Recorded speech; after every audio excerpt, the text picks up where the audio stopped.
For the last 2 weeks, a team of hand-picked judges have compiled and evaluated hundreds of Canadian entries. Today, we will award the best of the best in each category. Let's go for a rip, yeah? Hello, everybody.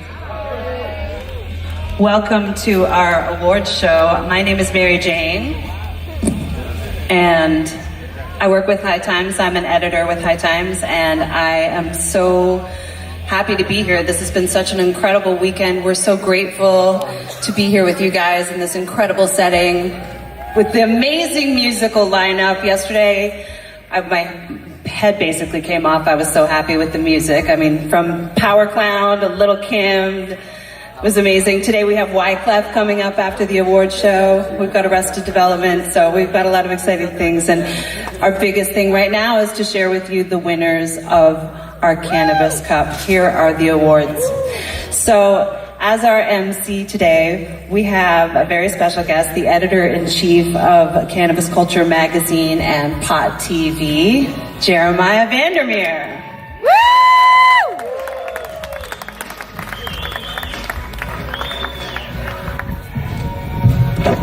What's up, Vancouver Island? Yeah. High Times, the first time in Canada, and they come to Vancouver Island. I gotta say, that's pretty damn amazing. Yeah. Pretty awesome. I'm very honored to be here, handing out these fantastic, beautiful trophies, the High Times Cannabis Cups, these ones designed by Alex and Allison Gray. Amazing artists. These things are psychedelic, crazy things. You gotta look at these things up close. They're totally awesome. So yeah, we're gonna be handing these out. It's very cool. I just wanted to quickly say a couple things because High Times coming to Canada is much needed right now. We really need help because we're moving forward in Canada right now. Legalization is happening. We have Justin Trudeau, our Prime Minister, says he's gonna legalize. But what they have on their plate right now, they don't really have all the rules in place, but it looks like they're going to legalize cannabis for some people to produce, not for everybody to produce. And when I was looking at the judges kit that we have, the judges kit is amazing, this one, this year. It was packed, it's over 100 entries, it was just huge. And all of the stuff that's in that judges kit, if the government here in Canada goes forward, all of that stuff will still be illegal. They're not gonna legalize all of the extracts, all the topicals, all of that stuff that's available now. This massive culture that we have here in Canada everywhere, that's not actually going to be legalized. What they're going to legalize is some licensed producers. At first, could take time to get things the way we want it, but now is the time that if we want to be part of this, if we want to be part of legalization here in Canada, and all of those beautiful things that are in that big bag of goodies, if we want that stuff to continue and have a place at the table, we need to get together now. We need to work together to make sure that we do have a seat at the table and to make our voices heard. So it's great to have High Times coming up here and doing this stuff and getting a lot of promotion for this.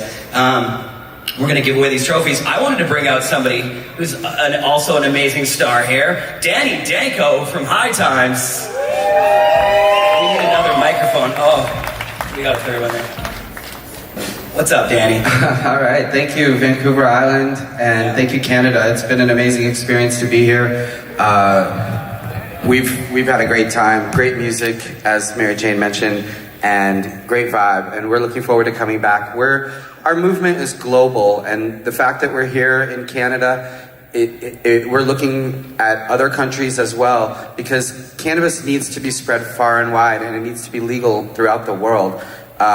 We're still, as Jeremiah said, we're still facing an uphill battle, and there's still a lot to go, but you have to be able to grow your own. That has to be a part of the future. That has to be a part of legal cannabis, and that's the way that we can avoid any of this corporate takeover stuff.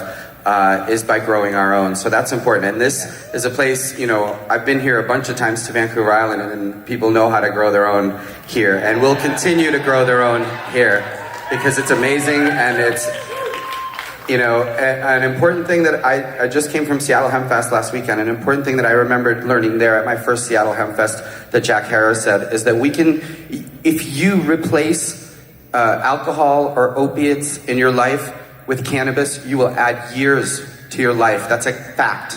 That's undeniable. And so if you have any friends or family that need to know that, spread that message far and wide. Cannabis is healing. Cannabis is healthy and it's great, and we're tired of being oppressed for it. I think that's important. And do what Absolutely. you can. Do what you can to make sure that the legalization that happens is the legalization you want to see. You know, because really, we are the cannabis culture. Exactly. So to speak. And it really is. And that's the thing. I think right now what's happening is there's a type of appropriation going on of our culture. And unless we're the ones who actually bring this forward, and this beautiful culture that we've been building for so long is taken seriously and becomes, legit, that's not real legalization. Until they make everything that you see here, they make everything you see here legal and build the model around us, it's not going to be real legalization. So I'm so glad that we have everybody together, and I want to keep fighting for what this culture is. So. Yeah, I mean, that's the important thing to remember is we are in the right. We are on the right side of history when it comes to this healing, wonderful plant. And there's so much more to learn about it, so many more lab tests and medical studies that can be done to find out more about it as it becomes legal. So that's Yeah, there's so much science to be done. I mean, the future is so huge and the potential is amazing. So I think we're going in the right direction. We just need to make sure that it continues in that direction. And that fight doesn't end until all the people who are locked up for nonviolent cannabis offenses are released from prison as well. Absolutely. Yeah.